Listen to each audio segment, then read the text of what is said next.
Welcome back here at 6:19 in Newsmakers this morning. Dave Anderson with Moneywise Wealth Management is joining us this morning to talk about our economic recovery across the country. Dave, good morning. Great to see you as always. Good morning as well. So by this point, most people have received their stimulus checks. In fact, my dad just got his a few days ago, so I think that last round has gone out. Are we seeing the effects of the spending on the economy yet? And what are those? Yeah, we are. We're starting to see it. In fact, a really important piece of data came out just a few minutes ago, and that's the PPI, the prices that people are paying. And what they've seen is it's gone up substantially. They were expecting about a half of a percent increase when it was a full 1% increase. That is a sign the economy is heating up. You have a lot of people putting this money into the economy. That's increasing prices. Now, people that are scared about inflation are worried about that, but it's still early in the process. The Fed said this would happen. The big question is, will prices continue to increase over the long term? So do you think that there's still a risk for inflation going forward?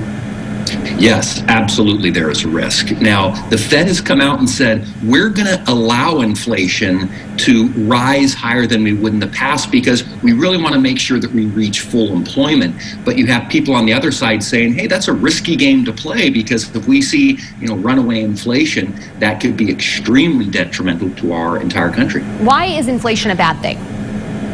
So a couple of reasons why inflation is a bad thing. Now, you want a little bit of inflation because as prices go up, you also see wages go up. So everybody's life's a little bit better. If you talk to your grandpa and they say, hey, I used to go to a movie and it was a nickel to go see that movie. Well, now you pay more for the movie, but you also have more money in general. However, if things increase too quickly, it can cause so many disruptions in the economy.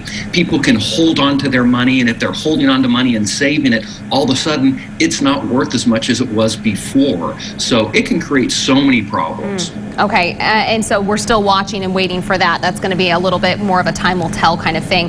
Let's talk about, long term, where we see our economy going. JP Morgan CEO Jamie Dimon recently shared some thoughts saying that he sees really strong growth in the near future.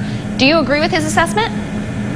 Oh, yeah, absolutely. I mean, we have so many tailwinds right now. We have all of these stimulus packages that even going all the way back to the first one, some of that money is still being spent. On top of that, we have this infrastructure plan, which is another close to $2 trillion. When you see that type of spending in the economy, you see an enormous expansion. And so that's what Jamie Dimon is saying. He's saying, I think we're going to see this expansion continue throughout 2023. All right. Dave Anderson with Moneywise. Thanks for being with us again, sir. We appreciate it as always. You bet. My pleasure. We'll be right back.